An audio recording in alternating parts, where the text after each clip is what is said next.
So మనం అందరం కూడా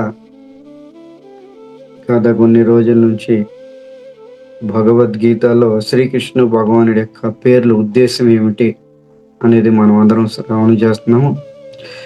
సో అర్జునుడు ఎన్నో విధాలుగా శ్రీకృష్ణ భగవాన్ని సంబోధిస్తాడు. అందరికి వినిపిస్తుంది. ఆ సంబోధన వెనకాతల అనేక కారణాలు, ఆ పేర్లు వెనకాతల ఎంతో భావము, ఎంతో భావన సిద్ధాంతం దాగి ఉందన్నమాట ఆ శ్లోకాల్లోని, ఒక్కొక్క సంబోధనలో. సో మనం ఎన్నో సంబోధనలు విన్నాము. ఈరోజు ఇంకొక సంబోధన ఇస్తున్నారనమాట. శ్రీమద్ భగవద్గీత 11 అధ్యాయం 4వ శ్లోకము ఇక్కడ చెప్తున్నారనమాట. మన్యసే యది తచ్చక్యం మయ దృష్టామితో ప్రభు యోగేశ్వర తతో మే త్వతం ధర్మయాత్మన మవ్యయం. ఇక్కడ 11 అధ్యాయం 4వ శ్లోకంలో అర్జునుడు దృష్టామితి ప్రభో అని సంబోధిస్తున్నాడు అనమాట. భగవంతుడికి ఒక పేరు పెట్టాడు అనమాట, ప్రభో. మన మందిరంలో కూడా పురుషులకు ప్రభు అంటారు కదా అందరూ, అవునా కదా? ప్రభు, ఇప్పుడు మీరు అన్నారు ప్రభు అనేసి. ప్రభు అంటే అర్థం ఏంటి అసలు? ప్రభు అనేది ఇక్కడ అర్జునుడు భగవద్గీతలో శ్రీకృష్ణుడికి ప్రభు అన్నాడు అనమాట. ప్రభు అంటే కర్తం అకర్తం సర్వదా కర్తం ఇది సమర్థత. కర్తం అంటే పని, అకర్తం అంటే ఇంపాసిబుల్ కూడా పాసిబుల్ గా చేయడము, చేసే పనిని వాళ్ళనే ప్రభు అంటారనమాట. మరి ఇంపాసిబుల్ అనేది ఏంటి అలాంటిది ఇంపాసిబుల్ ఉంది? భక్తి ఇంపాసిబుల్ అన్నమాట. భక్తులు చేయడం ఇంపాసిబుల్. ఎవరు చేయని పని, ఎవరి వల్ల కుదరని పని సరళంగా చేపిచ్చేదే వాళ్ళనే ప్రభు అంటారనమాట. ప్రభు అంటే భగవంతుడు. సో భగవంతుడి యొక్క భక్తులను కూడా ప్రభు అంటారనమాట. భక్తి చాలా కష్టము. అలాంటి భక్తి మార్గంలో తీసుకురావడము, వాళ్ళకి ఇలాంటివన్నీ గీతా భాగవతం ప్రచారం చేయించడము, ఇవన్నీ చాలా కష్టం. అలాంటి కఠినమైన తత్వాల్ని కూడా సరళంగా చేయించేవాడే ప్రభు. సో ఇక్కడ ప్రభు అంటున్నారనమాట. మరి ఈ ప్రభు కోసము భాగవతంలో ఎక్కడ చెప్పడం జరిగింది అనేది మనం చెప్పుకుందాం. నిన్నటి వరకు 5వ స్కందం అయింది. ఒక్కొక్క దాంట్లో ఒక్కొక్క స్కందం చూడండి. నిన్న దేని మీద చెప్పుకున్నాం గుర్తుంది అందరికి? నిన్న అప్రతిమ ప్రభావ దేంట్లో ఉంది? హరినామం కోసము శ్రీమద్ భాగవతం 5వ స్కందంలో ఉందన్నమాట. ఇక 5వ స్కందం అయిపోయింది. ఈ ప్రభు అనే దాని మీద 6వ స్కందంకి మనం వెళ్దాము. 6వ స్కందము 11 అధ్యాయము 24వ శ్లోకంలో ఈ ప్రభు అనే దాని మీద నిరూపణ ఉంది. అది ఎక్కడ అంటే వృత్రాసుర స్తుతిలోని 6, 11, 24. సో వృత్రాసురుడు భాగవతానికి పరిచయం అన్నమాట. ఆచార్యులు ప్రశ్న ఇచ్చారనమాట. ఒక ఆచార్యుల యొక్క సమాజంలో ఒక ప్రశ్న ఉదయించిందనమాట. భాగవతం అంటే ఏమిటి? దేన్ని భాగవతం అంటారు? అప్పుడు శాస్త్రం సమాధానం చెప్పింది ఆచార్యులకి. ఏమని? ఏ శాస్త్రంలో అయితే వృత్రాసుర స్తుతి ఉంటుందో అదే భాగవతము. చూడండి, మరి శాస్త్రానికి నిరూపణ, శాస్త్రానికి భాగవతానికి ఒక ఐడియల్ గా నిలబడిపోయింది వృత్రాసుర స్తుతి. ఎందలైతే వృత్రాసుర స్తుతి ఉంటుందో అదే భాగవతం. పద్మపురాణంలో యాజ్ ఇట్ ఈజ్ గా ఉంది. వ్యాసముని చెప్తున్నారన్నమాట. ఈ శ్లోకాల్లో ఉంది. మీకు అనువాదం కింద చెప్తున్నాను. మరి ఎంత అద్భుతమైన స్తుతో. 4 శ్లోకాలు. దీన్ని చతుర్శ్లోక భాగవతం అంటారు. దీనికోసం చాలా సార్లు భాగవత సప్తాలు కూడా చేశాను నేను, అనేక సార్లు చేశాను. సో వృత్రాసుడు ఒక భయంకరమైన అసురుడు. యజ్ఞం నుండి ఆవిర్భవిస్తాడు. ఆయన శరీరము తమోగుణము, ఆయన వృత్తి తమోగుణము, ఆయన నిలబడి ఉన్న భూమి, యుద్ధ భూమి తమోగుణం. ఇలాంటి తమోగుణంతో ఉన్న ఒక వృత్రాసుడు శుద్ధ విశుద్ధ సత్వగుణంలో స్థితుడయ్యి భగవంతుడికి ప్రార్థన చేశాడనమాట, స్తుతి చేశాడు. ఒక పక్క ఎదురుగా ఉన్నాడు ఇంద్రుడు. ఇంద్రుడి దగ్గర వజ్రాయుధం ఉంది. ఇంద్రుడు చెప్తున్నాడు అనమాట, ఏ ఇంద్ర, ఆలస్యం దేనికి? నీ చేతుల్లో వజ్రాయుధం ఉంది, ఆ వజ్రాయుధంతో నన్ను చంపు. నేను చావడానికి సిద్ధంగా ఉన్నాను. నేను చనిపోయి భగవద్ధామం పొందుతాను. నువ్వు గెలిచిన తర్వాత ఓడిపోతావు. నువ్వు గెలిచి కూడా ఓడిపోయినట్టే. ఎందుకు? స్వర్గం పొందుతావు. ఆ స్వర్గము ఏదో ఒక రోజు ఖాళీ చేయవలసిందే నువ్వు. క్షీణ పుణ్య మృత్యులోకి విసర్జంతి. సో ఈ విధంగా ఆ వృత్రాసుడు ఆ భావన మనసుతో స్మరణ చేస్తున్నాడు అన్నమాట. మనసుతో కళ్ళు మూసుకొని మనసులో స్తుతి చేస్తున్నాడు భగవంతుడికి.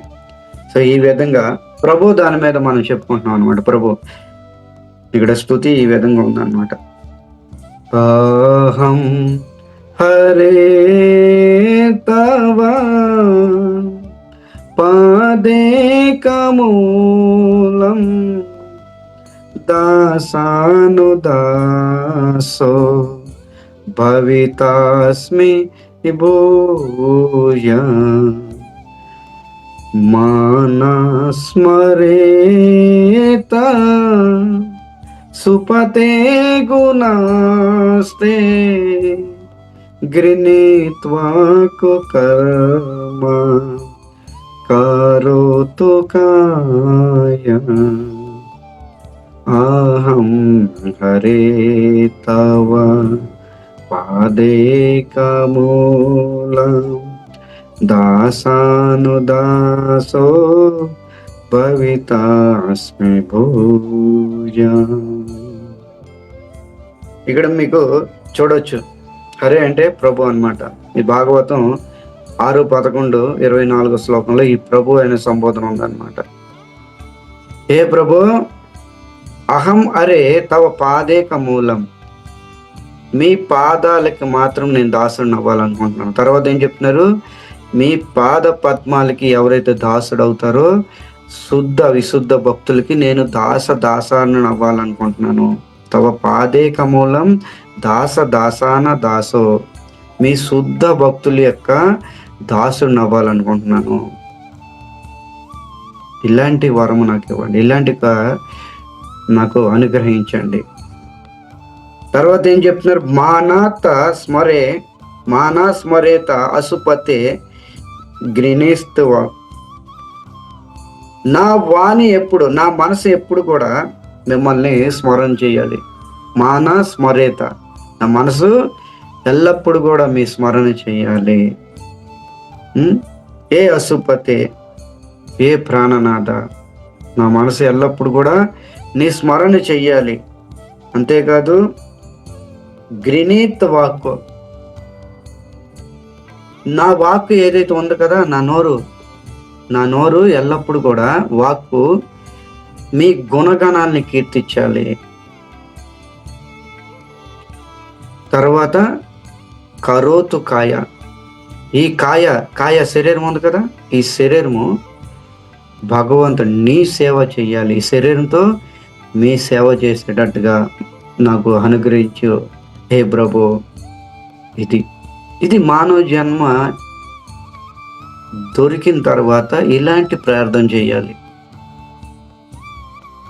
సంపాదన రావాలి, ఉద్యోగం రావాలి, పుత్రులు పౌత్రులు పిల్లల సంతానం, ఇవన్నీ ఇలాంటివి కోరుకోకూడదు.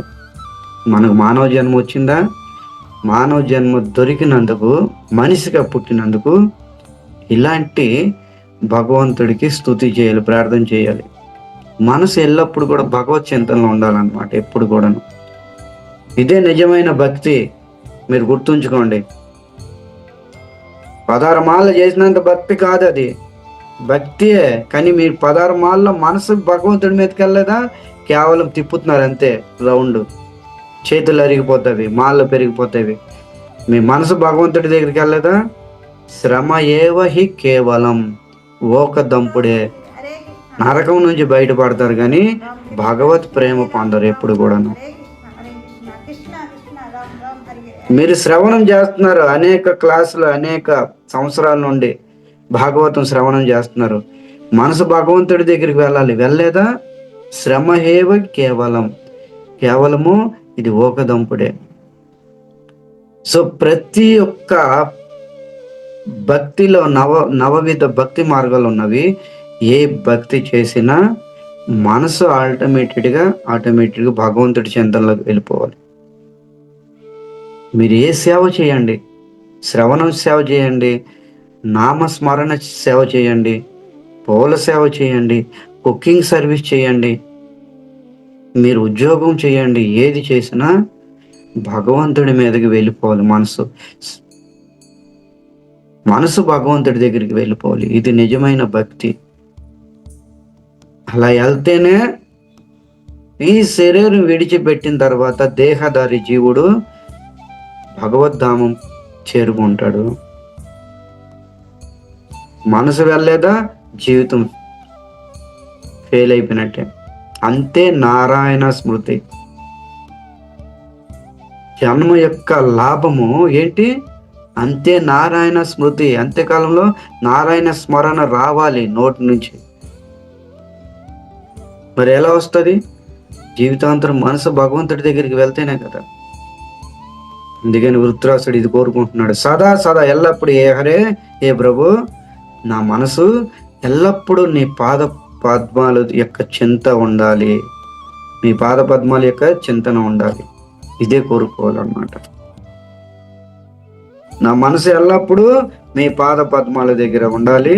తర్వాత నా వాణి ఏదైతే ఉందో, నోరు, మీ గుణాలని కీర్తించాలి. అంతే, భగవంతుడి గుణాలను కీర్తించాలి. ఇంకెవరు గుణాలు కీర్తించే అవసరం లేదు. కీర్తించదగ్గటిది భగవంతుడినే.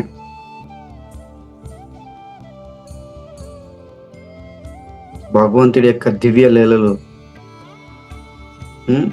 ఆయన నామాలను కీర్తించాలి, ఆయన గుణాలను కీర్తించాలి, ఆయన యొక్క రూపాలు కానీ, ఆయన లీలలు కానీ, ఇవి కీర్తించాలన్నమాట. భగవంతుడి కోసం కీర్తించాలి. ఈ నోరు దేనికి ఉంది? వ్యర్థమైన మాట్లాడడానిక? ఇలాంటి వ్యర్థమైన మాట్లాడితే మన కాలాన్ని మనమే ఆహ్వానించినట్టుగా ఉంటుంది, మన మృత్యువుని మనమే ఆహ్వానించినట్టుగా ఉంటుంది. వెళ్ళిపోతున్న పాముకి కప్ప ఇండికేట్ చేస్తుంది అనమాట, బెకలాడి. ఏమని? ఏ పాము, నేను ఇక్కడ ఉన్నాను, నన్ను తినే అనేసి. అలాగే వృధా మాటలు, వ్యర్థమైన గ్రామీణ మాటలు ఆడకంట ఈ నోరు ఏదైతే భగవంతుడు ఇచ్చాడో ఆ భగవంతుడిని కీర్తించాలి. ఇక్కడ వృత్రాసుడు అది కోరుకుంటున్నాడు అనమాట. గ్రినీత వాకు. తర్వాత ఈ శరీరం ఇచ్చాడు భగవంతుడు. శరీరంతో భౌతికమైన కార్యాలు చేస్తున్నారు, నో డౌట్ చెయ్యాలి.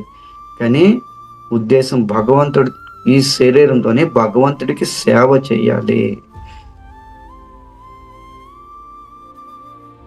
ఈ శరీరం ద్వారా భగవంతుడి సేవ అవుతుంది అన్నమాట.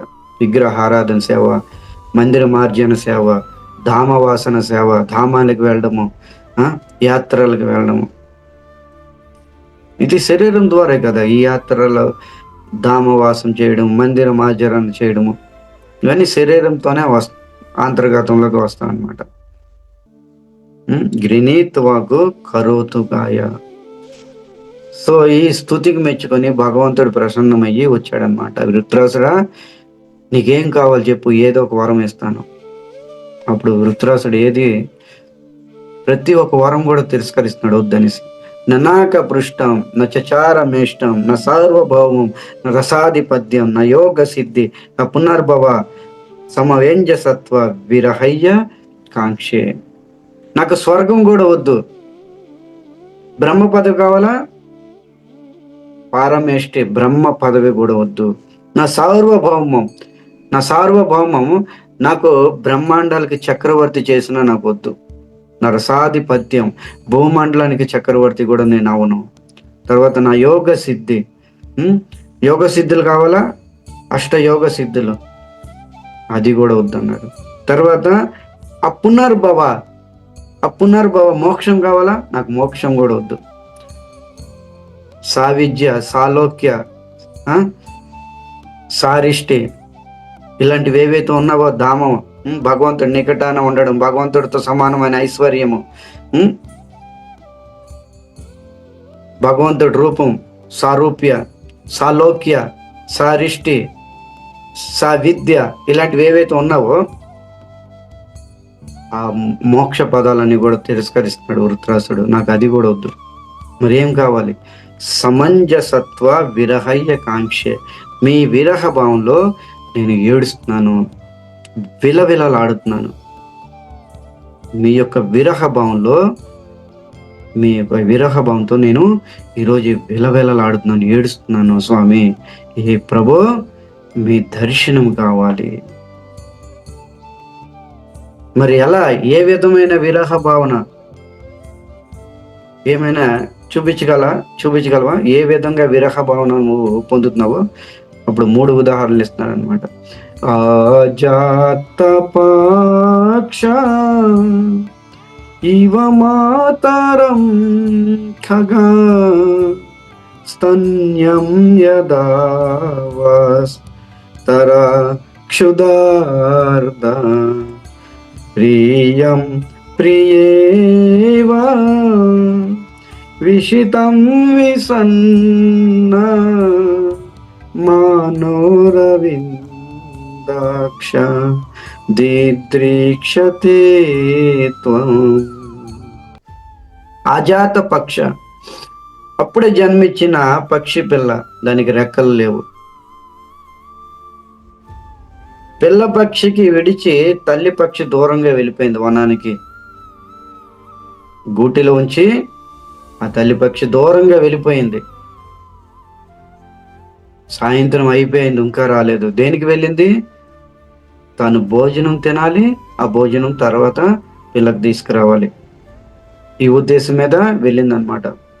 ఉదయం ఎప్పుడో వెళ్ళింది, చీకటి అయిపోతుంది, సంధ్యాకాలం వచ్చింది, చీకటి అయిపోతుంది.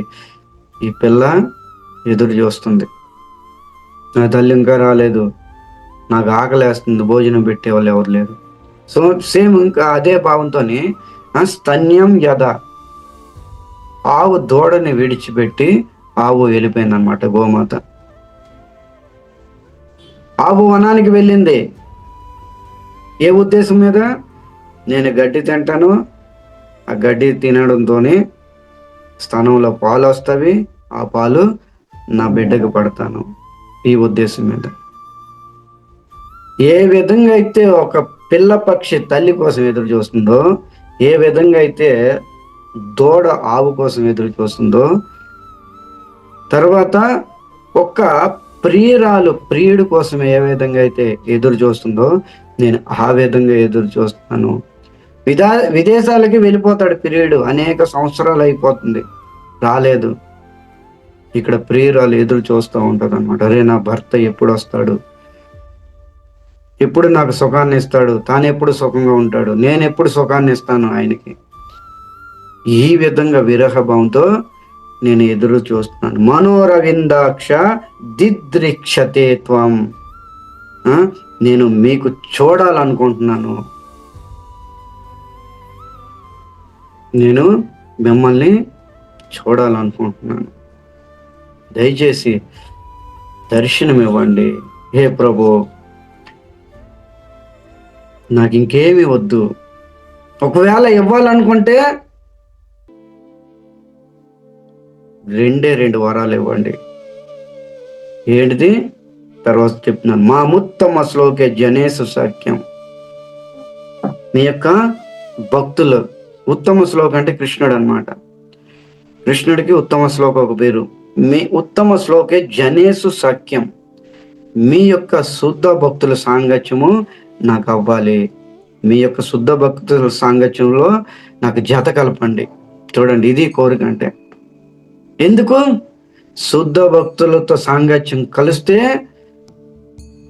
సత్సంగంలో కూర్చుంటాం, సత్సంగం మూలంగా భాగవత శ్రవణం, కృష్ణ కథ, మీ కథలను మేము వినొచ్చు. ఇది బెనిఫిట్ అన్నమాట. శుద్ధ భక్తుల సాంగత్యం ద్వారా బెనిఫిట్ ఏంటి? భాగవత శ్రవణం జరుగుతుంది. వాళ్ళ ద్వారా కృష్ణ కథలు, రామ కథలు, శుద్ధ విశుద్ధ భక్తుల యొక్క చరిత్రలు మనం వినొచ్చు. భక్తులు విడిచి ఒంటరిగా తిరగాలనుకుంటే ఎప్పుడు కూడా భగవద్ధామం చేరుకోలేరు ఎప్పుడు కూడాను.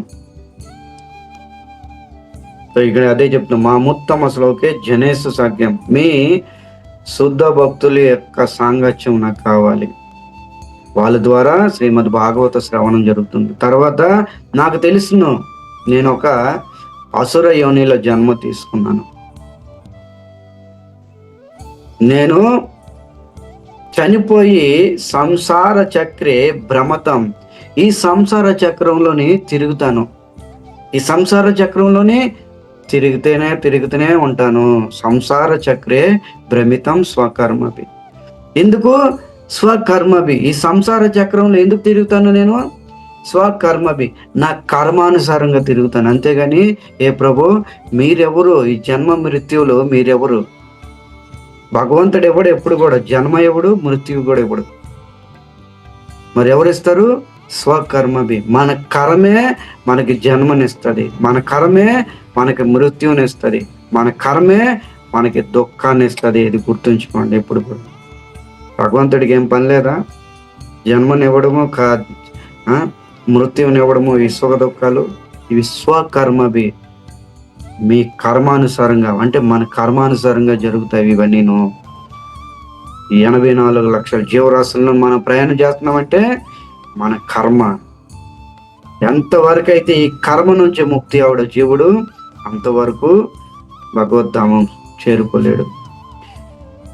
ఈ సైకిల్ చైన్ అనేది కట్ చేయాలి, కట్ చేసి బయటకు వచ్చేయాలి జీవాత్మ రిలీజ్ అయిపోవాలి. ఈ 84 లక్షల యోని జీవరాశుల నుంచి కట్ చేసి బయటకు వచ్చేయాలి జీవుడు. ఎప్పుడైతే బయటకు వస్తాడో అప్పుడే భగవద్ధామం చేరుకుంటాడు, అంతవరకు చేరుకోలేడు. మరి కటింగ్ ఎలాగవుతుంది? కర్మ. ఇక్కడ స్వకర్మభి, అది స్వకర్మభి. మీ కర్మానుసారంగా, మన కర్మానుసారంగా పుడతాము, మన కర్మానుసారంగా దుఃఖాలు వస్తాయి, తర్వాత కర్మానుసారంగా మృత్యు వస్తుంది అన్నమాట. చూడండి ఎంత పెద్ద విషయం చెప్తున్నాడు ఇక్కడ వృత్రాసుడు. సంసార చక్రే భ్రమిత స్వకర్మవి. ఈ సంసార చక్రంలో తిరుగుతుంది దేని కారణంగా? మన కర్మానుసారం, మన కర్మే దానికి కారణము. అందుకని ప్రతి ఒక్కడు కూడా నిజేంద్రియ ప్రీతి వాంఛ చేయకూడదు ఎప్పుడు కూడా. మన కర్మ కృష్ణేంద్రియ ప్రీతి వాంఛ కోసం చెయ్యాలి, కృష్ణ తృప్తి కోసమే కర్మ చెయ్యాలి. కృష్ణేంద్రియ ప్రీతి వాంఛ తారనామ ప్రేమ, నిజేంద్రియ ప్రీతి వాంఛ తారనామ కామం. మన ఇంద్రియ సుఖం కోసం ఏదైతే క్రియాకర్మ చేస్తామో అది కామం అవుతుంది, దాని మూలంగా కర్మ బంధనం వస్తుంది. కృష్ణుడి తృప్తి కోసం, భగవంతుడి తృప్తి కోసం ఏదైతే క్రియాకర్మ చేస్తామో దాని మూలంగా ప్రేమ అవుతుంది, అది భక్తి అవుతుంది. అది భక్తిలో కర్మ బంధనం ఉండదు. ఇక్కడ భగవంతుడు చెప్తున్నాడు అన్నమాట. తర్వాత మీ యొక్క సంసారం చక్రంలో జన్మ తీసుకుంటాను. తర్వాత త్వాన్ మాయ ఆత్మజ, మీ మాయ యొక్క ప్రభావం ద్వారా, మీ మాయ సత్వ రజస్తమో గుణాలతో కూడిన ఈ భౌతిక మాయ ప్రభావం మూలంగా భార్య దొరికింది. భార్య ద్వారా సంతానం ఆసక్తి, భార్య ఆసక్తి, గృహ ఆసక్తి, ఇవన్నీ నాకు నిదానంగా మళ్ళీ ఈ బంధనంలో చిక్కుడుపోతాను. అందుకనే హరే మా ముత్తమ శ్లోకే జనేసు సాధ్యం. ఎల్లప్పుడు కూడా మీ శుద్ధ భక్తుల సాంగత్యము, మీ శుద్ధ భక్తుల సాంగత్యంలో మీ భాగవత శ్రవణం, ఇది నాకు వరం ఇవ్వండి అని వృత్రాసుడు ప్రార్థన చేస్తాడనమాట. ఇది ప్రభు, హే ప్రభు అని సంబోధన ఇస్తాడనమాట. మనం భక్తి చేస్తున్నాము, మనము కరెక్టే, కానీ బయటి మన యొక్క భావన ఎలా ఉంది, మన యొక్క శరణాగతి భావన ఎలా ఉంది, అది మనం చూసుకోవాలి. ప్రతిదీ కూడా చెక్ చేసుకోవాలి. ఇలాంటివన్నీ పోవాలంటే మనలో ఉన్న కొద్ది దుర్గుణాలు, దుర్గంధమైన దుర్గుణాలు కూడా పోవాలి. తెలిసిందే, ఎంతవరకు అయితే దుర్గుణాలు లోపల ఉంటావో అంతవరకు ఏం ప్రయోజనం ఉండదు. ఎంత పెద్దది డివోటీ అయినా, సీనియర్ డివోటీ అయినా. చేతో దర్పణ మార్జనం, మన హృదయం అనే అద్దం మురికిపోయి పట్టి ఉంది. ఆ మురికిని శుభ్రం చెయ్యాలి. అప్పుడే మన ప్రతిబింబం మనకు కనిపిస్తుంది అద్దంలోని. హృదయం అనే అద్దము మురికి పట్టిపోయింది, మన ప్రతిబింబం మనకు కనిపించడం లేదు. సో ఆ మురికే అనేక దోషాలతో కూడిన దుర్గంధం అన్నమాట. ఆ దుర్గంధాన్ని క్లీన్ చేయండి. ముందు అందరిని ప్రేమించండి. ప్రతి జీవుని, ప్రతి ఒక్క వైష్ణవుని, ప్రతి ఎవరైనా బయట వాళ్ళు వీళ్ళందరిని ప్రేమించడం నేర్చుకోండి. అందరి ద్వారా వినాలి భాగవతము. ఎవరి పట్ల నిందా భావన వద్దు. వాళ్ళు వినకూడదు వీళ్ళు వినాలనే సిస్టమ్ మానేయండి. చాలా ఈ మధ్యన వస్తున్నాయి ఇవన్నీను. సో ఎంతవరకు అయితే ఈ దుర్గంధం మనలో పోదో అంతవరకు భగవత్ ప్రేమ పొందలేము. నరకం నుంచి బయటపడిపోతాం. పెద్ద విశేషం కాదు అది. భగవంతుడి నామం పవరు. నామనామాకారి బహుదా నిజ సర్వశక్తి. భగవంతుడి నామంలో చాలా శక్తులు ఇమిడి ఉన్నవి. నరకం నుంచి పడిపోతాం. ఓకే, వైకుంఠం కూడా వెళ్ళిపోతారు అనుకోండి, కానీ కృష్ణ ప్రేమ పొందలేరు. కృష్ణ ప్రేమ రాదు. వైకుంఠం వెళ్ళడం పెద్ద విశేషం కాదు. ఏదైతే మనకి మహాప్రేమ ఇవ్వాలనుకుంటున్నాడో అది దొరకదు మనకి. సో దయచేసి భాగవతాన్ని యథావిధంగా హృదయంలో దించుకొని దాన్ని ఆచరించడానికి ప్రయత్నం చేయండి. ఓకే, హరే కృష్ణ.